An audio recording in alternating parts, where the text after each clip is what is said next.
Hi everyone, we're here today in York to go and have a guided tour around the Cold War bunker. It's an English heritage site and you do have to book to go and do the tour. So come with us while we go on our guided tour.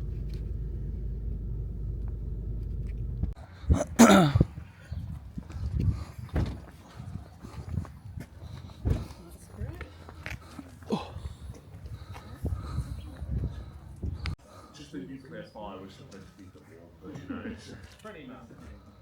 There we go. Originally this building was painted.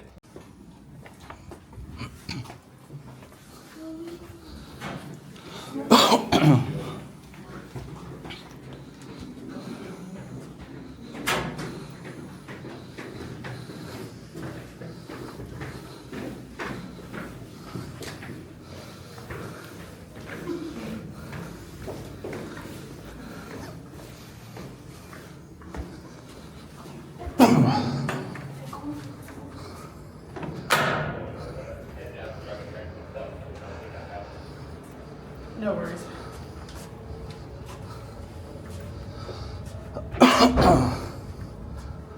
Thank you.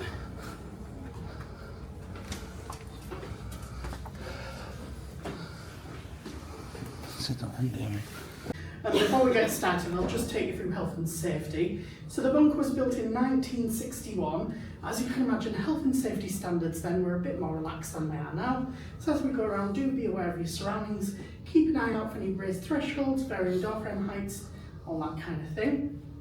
In the event of an emergency, such as a fire alarm or a power cut, which can happen but is incredibly rare, the exits are the entrance where we came in, or there is an emergency exit at the end of the long corridor.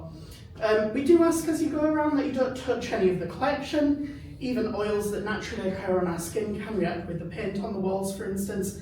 So for that reason, we ask you don't touch anything. Photography is allowed. We just ask that you don't use flash. That's again to protect the collection, and that you don't record us just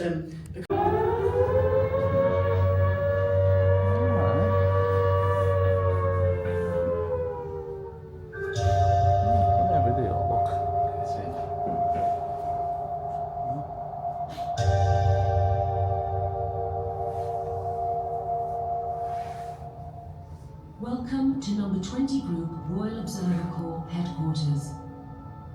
During the Cold War between 1961 and 1991, this structure and the volunteers who worked here would have played a critical role in warning the British public and informing the government and military if Britain had been the target of a nuclear attack.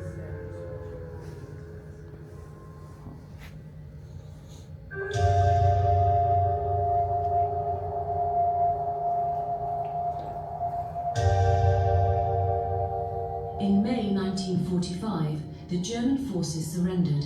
The Second World War in Europe was over. In Britain, street parties marked the end of 6 years of fighting. The country had endured bombing, rationing, and the deaths of hundreds of thousands of soldiers and civilians. But in the East, Britain, the United States, and her allies were still waging a war against Japan. To end this Japanese war, the US government took a momentous decision.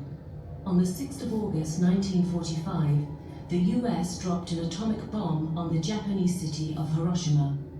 The devastating destruction to the city and its people shocked the world. Over 70,000 people were killed instantly, with tens of thousands more dying in the following years and decades from the frightening effects of radiation poisoning. 3 days later, a second bomb was dropped on Nagasaki. On the 15th of August, Japan surrendered, but the world had seen a new and more deadly type of warfare. But with the Second World War over, where was the threat of conflict? During the war, the Soviet Union had been an ally of Britain and the US against Nazi Germany. But it was a strained relationship. After 1945, tensions soon emerged between the former allies. With Germany defeated, the Soviet Union wanted to dominate Europe. The Soviets were communists, They believed in the state ownership of land, businesses, and factories. The US and Britain viewed communism as a threat to democracy, capitalism, and free enterprise, and were determined to limit Soviet power. After 1945, communist governments seized power in Eastern European countries, and in China, Mao established the Communist People's Republic of China. The US was alarmed. It foresaw a domino effect of countries falling one by one to communism. These fears seem to be realized with the Korean and Vietnam Wars, both of which saw communists and non-communist forces pitted against each other. The Cold War saw the world divided into two armed camps, the Communist East and the Capitalist West. In the heart of Europe, Germany was divided by the Iron Curtain into the East and West, with the Berlin Wall carving its pre-war capital into two. Both sides were armed with thousands of nuclear weapons, which could destroy the world many times over. Whenever tension built up between the two sides, Britain was a potential target for nuclear attack.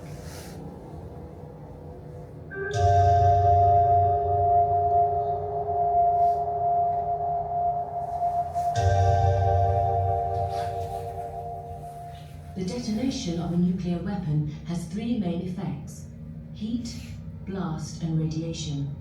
The damage to human beings depends on the size of the bomb and the distance the person is from the center of the explosion. The first effect is a pulse of intense heat. Anything which can burn bursts into flames, and anything made of glass or metal, including windows, cars, buses, and lampposts, melts. Enormous fires start to spread across cities and the countryside. People near the bomb are vaporized or burnt to death. Those further away receive severe burns. Anyone looking directly at the fireball suffers at least serious damage to their eyes and possibly permanent blindness. After the heat pulse comes a blast wave. It flattens and destroys buildings and structures near the bomb's ground zero. Buildings further away collapse or sustain severe damage. Human beings too are picked up and hurled by the blast. They also risk being hit by flying debris. The third, and perhaps most frightening effect, is radiation. Radiation is invisible. It can spread over an enormous area and remains deadly for days, weeks, or years. Initial radiation occurs immediately following a nuclear explosion and is centered on the bomb's ground zero. After the explosion, dust and matter are sucked up into the nuclear mushroom cloud and become radioactive. These radioactive particles later fall back to Earth. They are known as fallout. Depending on the wind and weather conditions, fallout can affect people over hundreds of miles. The effect of radiation on people depends on the extent of their exposure. Mild radiation sickness leads to diarrhea and vomiting. Those who receive a larger dose might die a painful death within weeks. Others will develop radiation-related illnesses, often cancers, some 10 to 15 years later.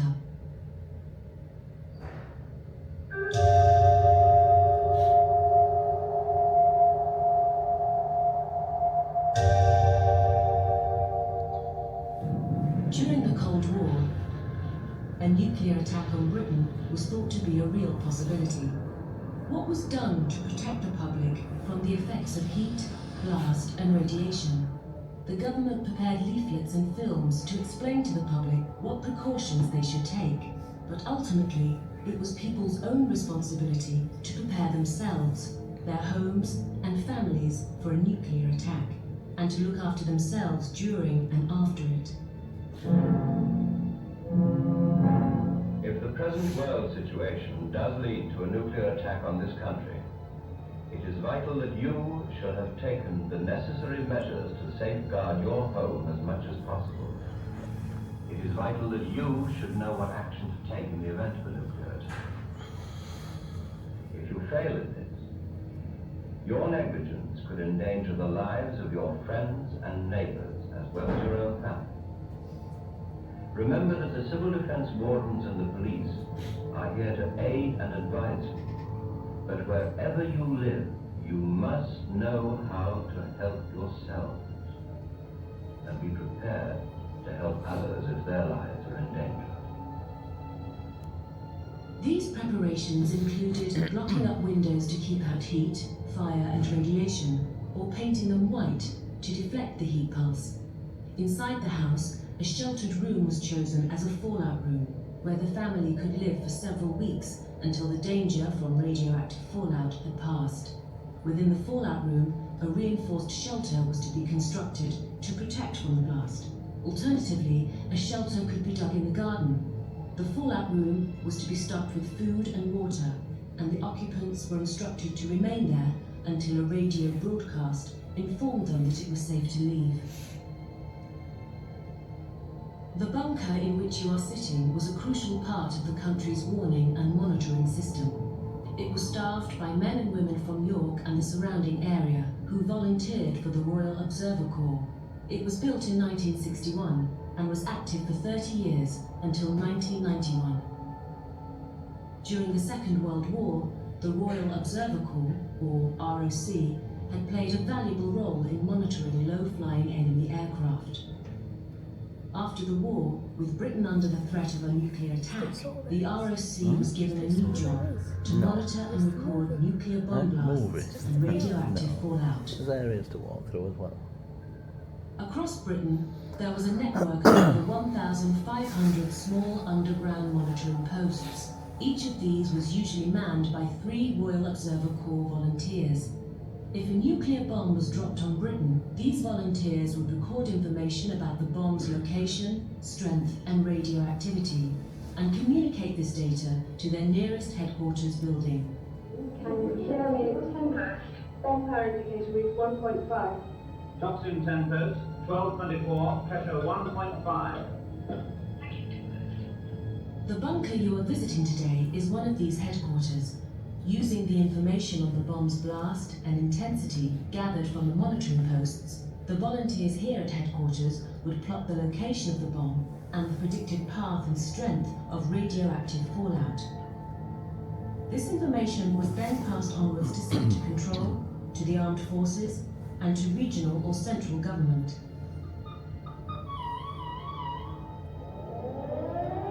Based on the information from military intelligence, and from the network of monitoring posts and group headquarters, the public were to be warned about an imminent nuclear attack, or about the arrival of radioactive fallout in their area, by a series of sirens, explosive maroons, or even church bells. Eventually, an all-clear siren or a radio broadcast would inform the public that it was safe to come out of their house or shelter. But with thousands killed and thousands more exposed to lethal doses of radiation, with cities, schools, hospitals, factories and countryside devastated by fire and blast, and with crops and animals contaminated with radioactive fallout, what sort of world would they find when they emerged?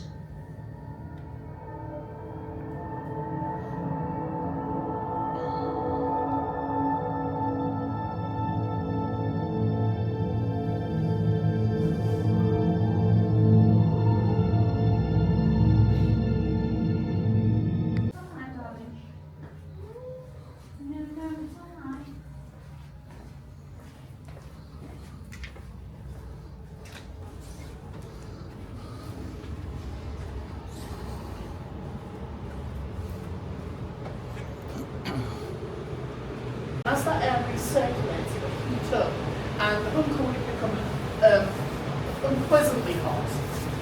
It would get really hot for the observers. Not only that, the oxygen in the bunker would see it means it's working, which is really important, because if it wasn't, we'd all be wading around the bunker in a pool of water. They are all safe. The pressure now isn't nearly as high as it would have been back then, but there was a very good reason for that high pressure. And that's if any rubble or debris makes its way into the sewer. Batteries will be then used to power the machinery, and then the generator will be turned off because the observers are trying to preserve it. At the same time, with the onset of the Cold War, the government felt it was necessary to build this system of bunkers, but they don't want to do it expensive. They want to do it as cheaply as is reasonably possible. So they limit the resources to 30 days worth. They repurpose an already existing organisation. The Royal Observatory.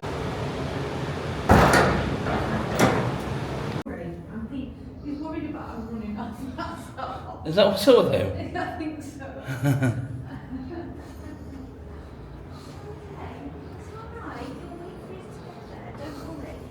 Come back and find us, Elliot, if we're not there.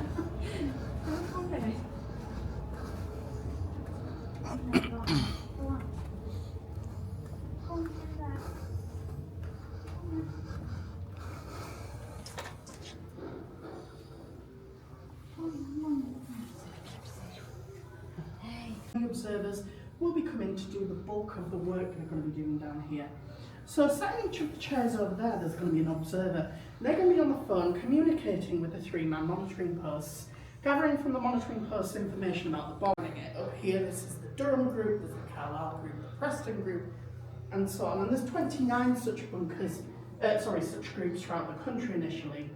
That was later reduced to 25 after 1968, when some of the boundaries, some chemicals or something being pumped around. In reality though, it's just a hose attached to a tap with a shower head. And the first shower they would have wearing the boiler suit. They would wash off any radioactive fallout on the boiler suit and then take the boiler suit. Next, I'm going to be introducing you to the bunker's only permanent resident, someone we call Audrey, who's in this room. It's all in combination and automatically. And the way that Audrey determines the yield of the bomb's yield, that's how Audrey works. Now, we love Audrey at the bunker, but she does have some flaws herself, sadly. Mainly that she doesn't like bad weather. Rain would cut her radius in half. She also really hates lightning. I don't mind too much. Some of my colleagues prefer not to. Yeah, take no, photos, I fully understand. Some information you're giving is interesting as well, though, you know what I mean? So. Oh, I'm glad you're finding it interesting.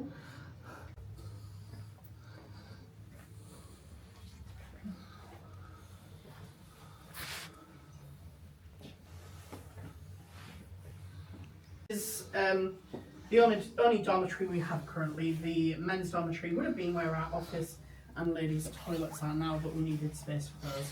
So difference. Now the beds themselves worked in a hotbed system.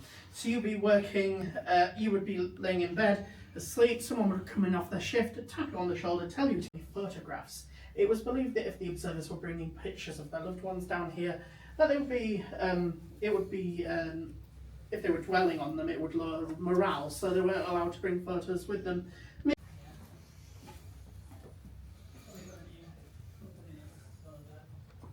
But in 1989, we had the 2 pieces of equipment at the back brought in, and the very back is the SX2000. You can actually take the red one for free. I mean, I know they're all free, but take the red one and the other one, because I think we're trying to get rid of it.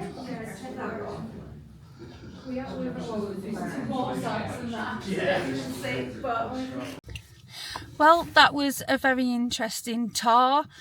It was really, really good. It's highly recommended. So don't forget to like, comment and subscribe. Bye for now.